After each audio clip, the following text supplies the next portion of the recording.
A história da Bíblia e dos cristãos. Este documentário traz a incrível história de como a Bíblia foi escrita e traduzida desde Moisés até os dias de hoje.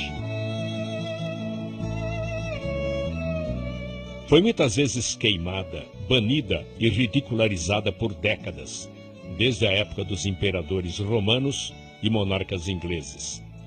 Mas a palavra de Deus não pode ser contida. Grandes estudiosos da palavra, tradutores, reformadores, pregadores e escritores, pessoas inspiradas por Deus, lutaram e deram suas próprias vidas para proteger a Bíblia e levar a mensagem de salvação e esperança a todas as pessoas. A Bíblia levou 1.600 anos para ser escrita, 40 autores a escrever em 3 línguas diferentes. A Bíblia começou sendo feita oralmente por Deus e depois escrita por Moisés. Essas pessoas eram ungidas e falaram por Deus. Tudo que foi escrito não foi dado por vontade humana, mas veio da vontade de Deus. Tudo que foi escrito foi dividido em 2 testamentos, reunidos em 66 livros, 39 livros do Velho Testamento e 27 livros no Novo Testamento.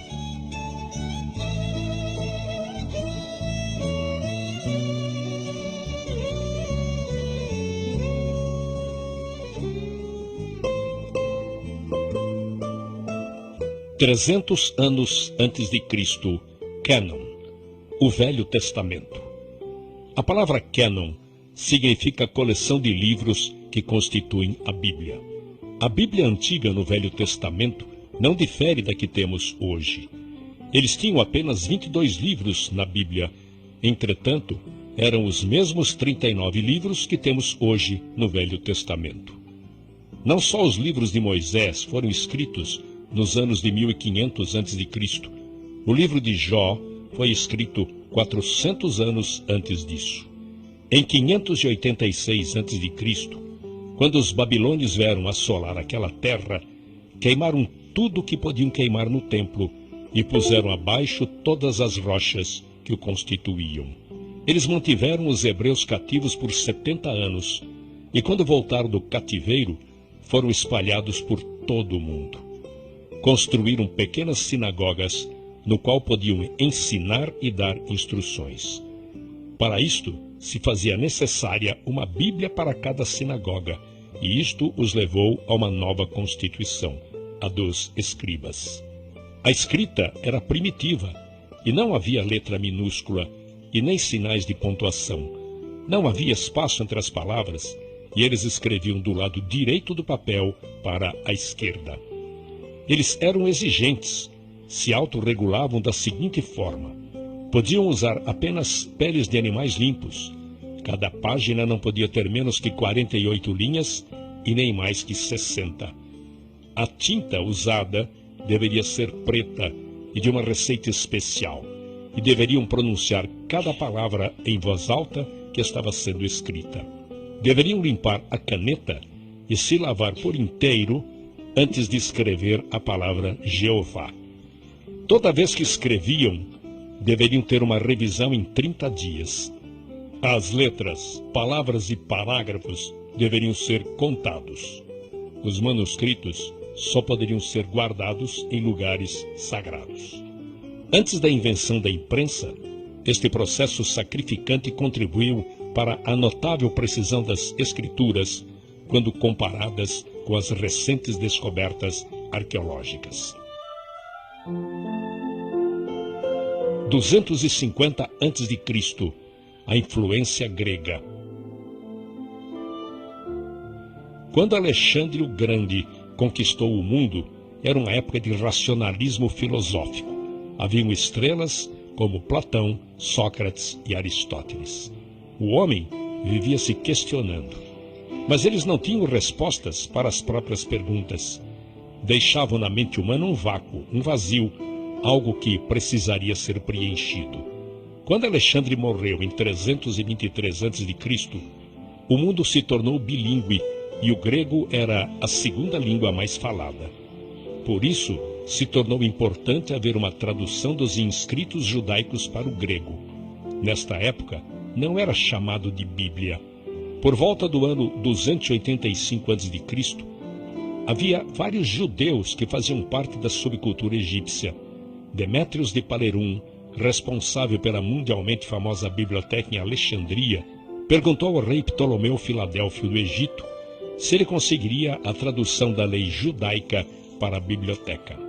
Para realizar isto, o rei liberou 100.000 escravos judeus que ele tinha em seu domínio e os enviou juntamente com presentes para o sumo sacerdote Eleazar em Jerusalém.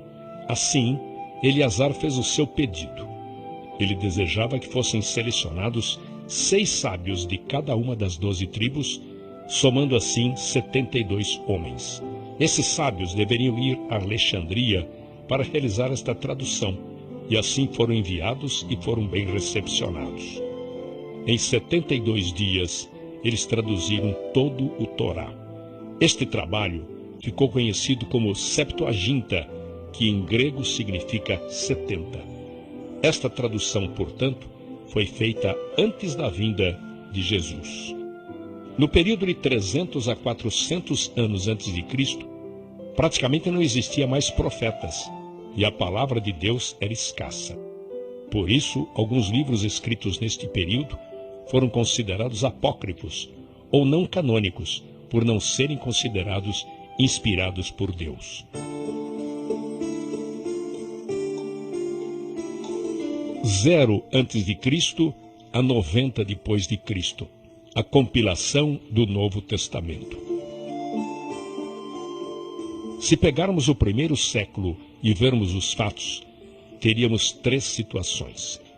O primeiro seria o período da verdade viva, no tempo em que Jesus viveu. Suas palavras foram importantes. Ele era poderoso em palavras e atos. Suas palavras eram oráculos e seus atos milagres. O segundo período seria do ano 33 aos 50 depois de Cristo. Eles não se preocuparam em escrever, pois acreditavam que ele voltaria em breve. Mas quando se chega no período de 50 a 90 depois de Cristo, é o período da comunicação escrita. Foi nesta época que certas condições ocorreram que se exigia a escrita de cartas, e estas cartas se tornaram a base do Novo Testamento.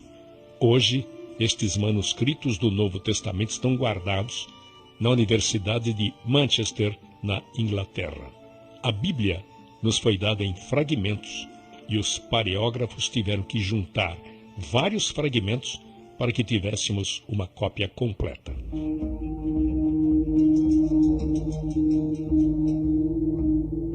Em 35 depois de Cristo, o primeiro mártir cristão.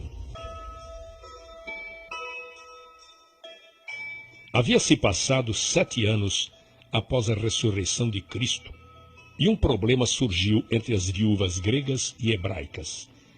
Selecionaram 7 homens, nos quais chamaram diáconos. Todos possuíam um nome grego. 2 deles se chamavam Filipe e Estevão. Estevão foi diante do Sinédrio acusando de terem assassinado o Messias e, baseado numa passagem de Isaías, afirmava que Deus não habitava em um único lugar.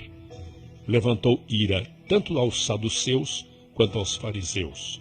Eles o apedrejaram. Ele foi o primeiro mártir. Desde então, muitos cristãos passaram a ser apedrejados e martirizados.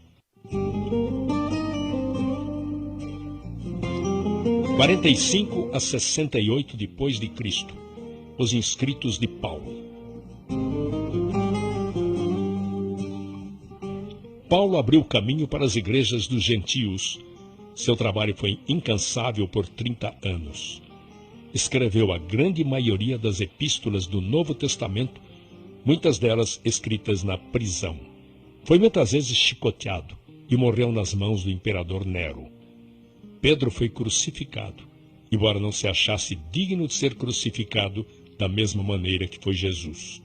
Tomé morreu queimado na Índia por causa da sua fé. O único apóstolo que escapou do martírio foi João. todos os outros autores do Novo Testamento ou foram crucificados, mortos pela espada, açoitados, decapitados ou queimados vivos.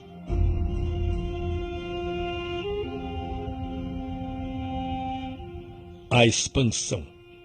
Entre os anos 100 e 450 depois de Cristo, houve uma grande expansão do cristianismo em Roma. Havia em Roma muitas congregações separadas, mais de 40 congregações, encontradas logo após a última perseguição. Nesta época, os cristãos poderiam ser encontrados no Império Romano, como na distante Inglaterra. Nesta época, cresciam não só numericamente, mas penetravam verticalmente através de cada segmento social. Nesta época, a igreja primitiva tinha em comum a Bíblia e não sobreviveriam sem ela. De 80 a 303 depois de Cristo, a construção do Coliseu e a perseguição aos cristãos. O Coliseu em Roma começou a ser construído em 72 depois de Cristo pelos Vespasianos e foi concluído pelo seu filho Tito no ano 80 depois de Cristo, e era usado principalmente para os sacrifícios dos cristãos.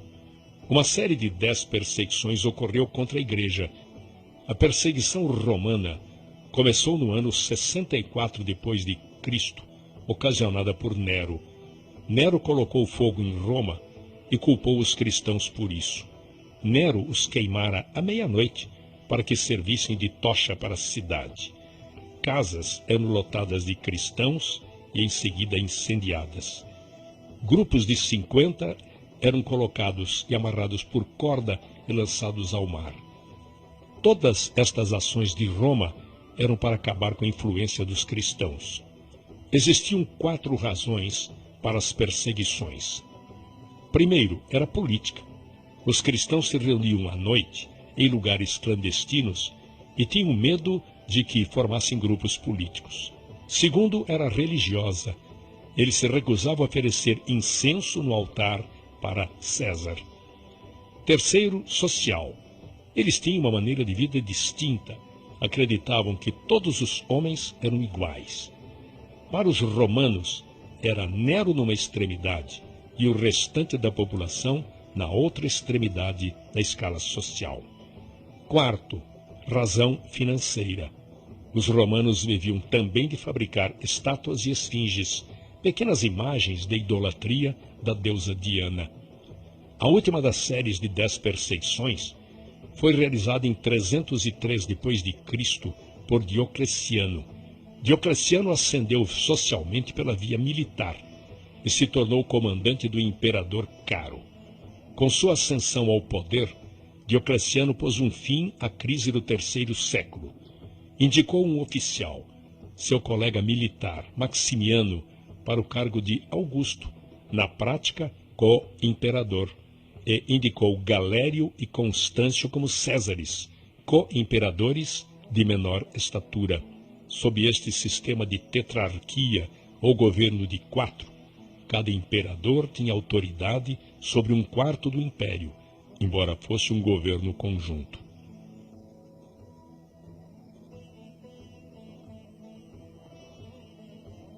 A grande perseguição. A perseguição de Diocleciano foi a última e talvez a mais sangrenta perseguição aos cristãos no Império Romano. Em 303, estes imperadores, os tetrarcas, emitiram uma série de éditos em que revogavam os direitos legais dos cristãos e exigiam que eles cumprissem as práticas religiosas tradicionais. Ele decretava fim de todas as reuniões, deposição de todos os oficiais, o encarceramento de todos aqueles que insistiam com a desobediência. Todos os livros escritos deveriam ser confiscados e queimados. Houve uma grande destruição dos escritos nesta época. Exigiam o sacrifício universal, ordenando a realização de sacrifícios às divindades romanas. Embora as leis voltadas às perseguições estivessem sendo anuladas por diversos imperadores nas épocas subsequentes, o fim das perseguições aos cristãos foi marcado pelo Édito de Milão de Valério Licínio e Constantino. Foram 241 anos de perseguições, mas mesmo diante de tal situação, os cristãos cresciam grandemente.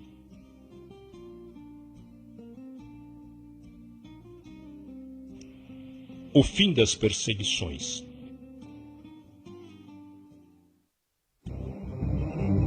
Constantino I, ou Constantino o Grande, entrou para a história romana como o primeiro imperador romano a se converter.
Foi concebida como uma nova Roma e rapidamente se tornou o centro político e econômico do Império.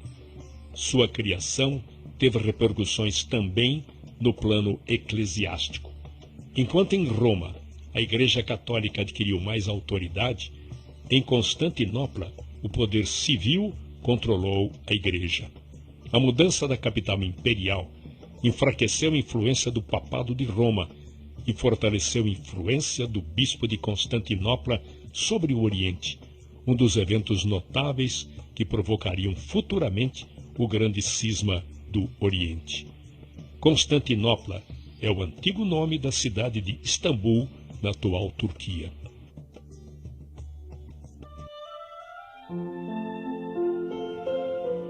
(367 a 397 depois de Cristo). A canonização da Bíblia. Foi neste tempo que um grande teólogo da época, Atanásio de Alexandria, iniciou a cruzada por Novo Testamento canonizado. Atanásio foi o 20º arcebispo de Alexandria, como Atanásio I de Alexandria. Seu episcopado durou 45 anos, dos quais 17 ele passou exilado, em 5 ocasiões diferentes e por ordem de 4 diferentes imperadores romanos. A palavra cânon significa régua, quadro de medidas, um nivelador ou pesos ideais para equilibrar uma balança. Em relação à Bíblia, significa a regra usada para determinar se um certo livro poderia ser medido satisfatoriamente de acordo com um padrão. A palavra foi primeiramente utilizada por Atanásio no século IV. Em 367 d.C., Atanásio listou pela primeira vez nos registros da história os 27 livros do Novo Testamento. Em 397 d.C., o Concílio de Cartago deu a primeira aprovação oficial para os 27 livros do Novo Testamento. A Bíblia se tornara completa. 405 d.C., a Bíblia Vulgata. Jerônimo, em 405 d.C., levou 16 anos de sua vida para traduzir a Bíblia diretamente do hebraico para o latim. Seus pais eram cristãos e enviou Jerônimo a Roma para estudar filosofia. Lá se converteu ao cristianismo e se batizou nas águas. Isto causou um efeito profundo em sua vida. Ele dedicou toda a sua vida a aprender a língua hebraica.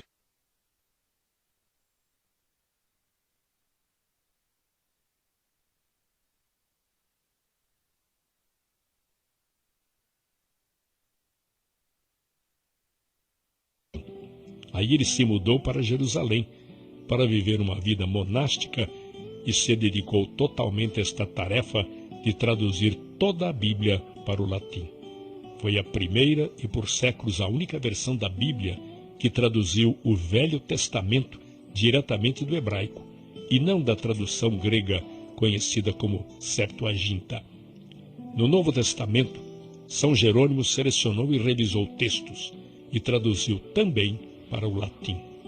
Chama-se, pois, Vulgata a esta versão latina da Bíblia. Vulgata quer dizer edição, tradução ou leitura de divulgação popular, que foi usada pela Igreja Católica Romana durante muitos séculos e ainda hoje é fonte para diversas traduções. O latim se tornara cada vez mais importante nos negócios do Império.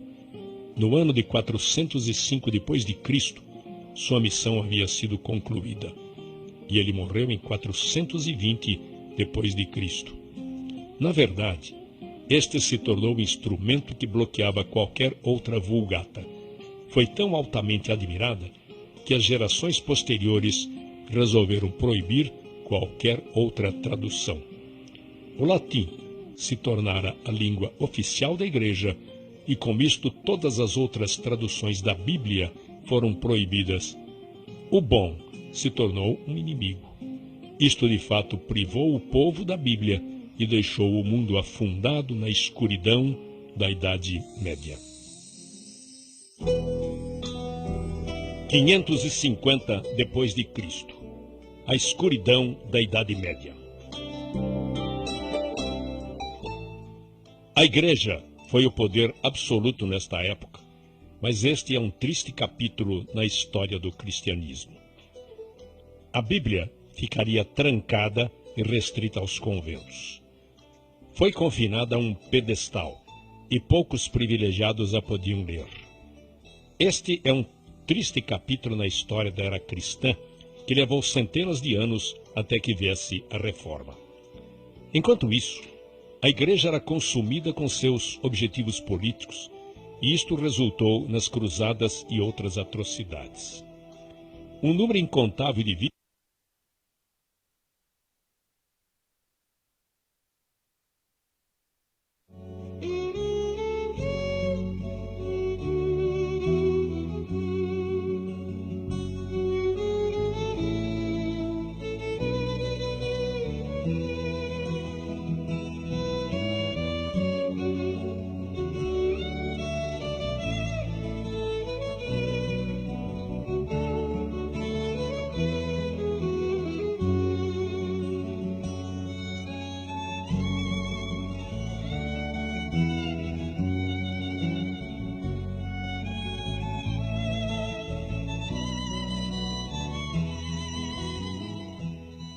a história da Bíblia e dos cristãos. Este documentário traz a incrível história de como a Bíblia foi escrita e traduzida desde Moisés até os dias de hoje. Foi muitas vezes queimada, banida e ridicularizada por décadas, desde a época dos imperadores romanos e monarcas ingleses. Mas a palavra de Deus não pode ser contida. Grandes estudiosos da palavra, tradutores, reformadores, pregadores e escritores, pessoas inspiradas por Deus, lutaram e deram suas próprias vidas para proteger a Bíblia e levar a mensagem de salvação e esperança a todas as pessoas através dos séculos. A Bíblia levou 1.600 anos para ser escrita e 40 autores a escrever em 3 línguas diferentes. A Bíblia começou sendo feita oralmente por Deus e depois escrita por Moisés. Essas pessoas eram ungidas e falaram por Deus. Tudo que foi escrito não foi dado por vontade humana, mas veio da vontade de Deus. Tudo que foi escrito foi dividido em 2 testamentos, reunidos em 66 livros, 39 livros do Velho Testamento e 27 livros no Novo Testamento.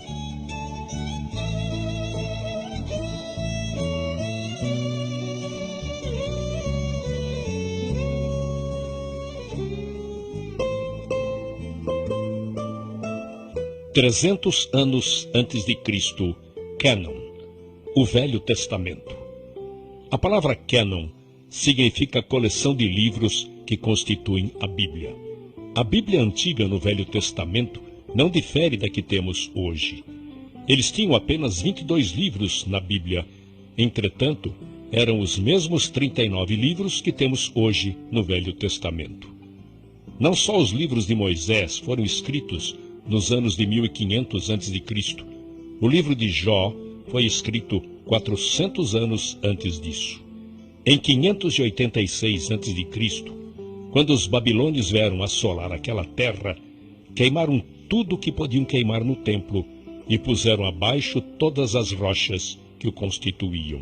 Eles mantiveram os hebreus cativos por 70 anos e, quando voltaram do cativeiro, foram espalhados por todo o mundo. Construíram pequenas sinagogas no qual podiam ensinar e dar instruções. Para isto, se fazia necessária uma Bíblia para cada sinagoga, e isto os levou a uma nova constituição, a dos escribas. A escrita era primitiva, e não havia letra minúscula, e nem sinais de pontuação. Não havia espaço entre as palavras, e eles escreviam do lado direito do papel para a esquerda. Eles eram exigentes, se autorregulavam da seguinte forma: podiam usar apenas peles de animais limpos. Cada página não podia ter menos que 48 linhas e nem mais que 60. A tinta usada deveria ser preta e de uma receita especial, e deveriam pronunciar cada palavra em voz alta que estava sendo escrita. Deveriam limpar a caneta e se lavar por inteiro antes de escrever a palavra Jeová. Toda vez que escreviam, deveriam ter uma revisão em 30 dias. As letras, palavras e parágrafos deveriam ser contados. Os manuscritos só poderiam ser guardados em lugares sagrados. Antes da invenção da imprensa, este processo sacrificante contribuiu para a notável precisão das escrituras quando comparadas com as recentes descobertas arqueológicas.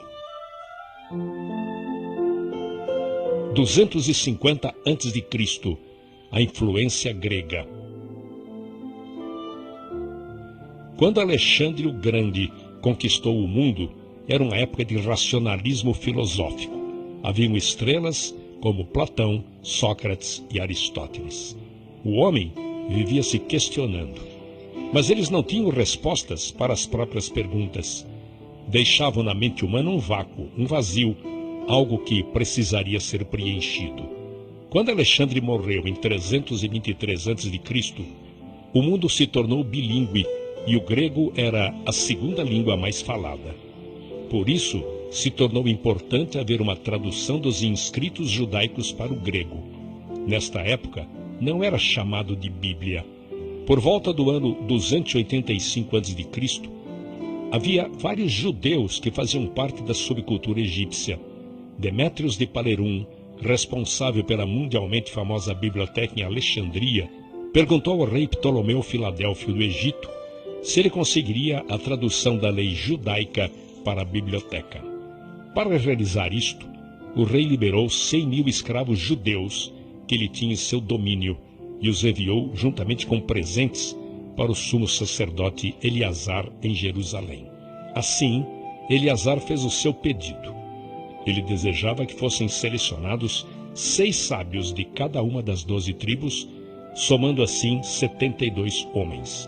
Esses sábios deveriam ir a Alexandria para realizar esta tradução, e assim foram enviados e foram bem recepcionados. Em 72 dias, eles traduziram todo o Torá. Este trabalho ficou conhecido como Septuaginta, que em grego significa 70. Esta tradução, portanto, foi feita antes da vinda de Jesus. No período de 300 a 400 anos antes de Cristo, praticamente não existia mais profetas, e a palavra de Deus era escassa. Por isso, alguns livros escritos neste período foram considerados apócrifos, ou não canônicos, por não serem considerados inspirados por Deus. 0 antes de Cristo a 90 depois de Cristo. A compilação do Novo Testamento. Se pegarmos o primeiro século e vermos os fatos, teríamos 3 situações. O primeiro seria o período da verdade viva, no tempo em que Jesus viveu. Suas palavras foram importantes. Ele era poderoso em palavras e atos. Suas palavras eram oráculos e seus atos milagres. O segundo período seria do ano 33 aos 50 depois de Cristo. Eles não se preocuparam em escrever, pois acreditavam que ele voltaria em breve. Mas quando se chega no período de 50 a 90 depois de Cristo, é o período da comunicação escrita. Foi nestas quando ocorreram que se exigia a escrita de cartas, e estas cartas citamento. Hoje, estes manuscritos do Novo Testamento estão guardados na Universidade de Manchester, na Inglaterra. A Bíblia nos foi dada em fragmentos e os pareógrafos tiveram que juntar vários fragmentos para que tivéssemos uma cópia completa.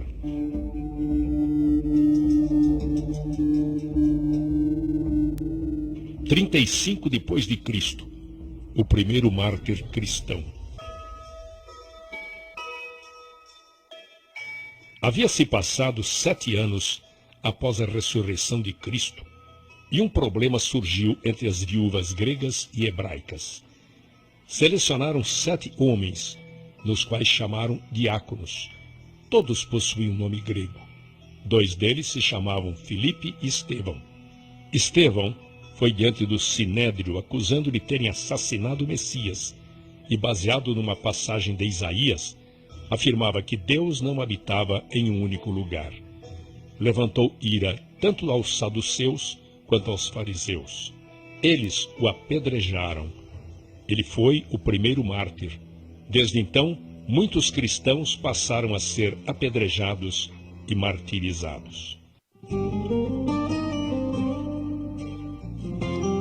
45 a 68 depois de Cristo, os inscritos de Paulo. Paulo abriu caminho para as igrejas dos gentios. Seu trabalho foi incansável por 30 anos. Escreveu a grande maioria das epístolas do Novo Testamento, muitas delas escritas na prisão.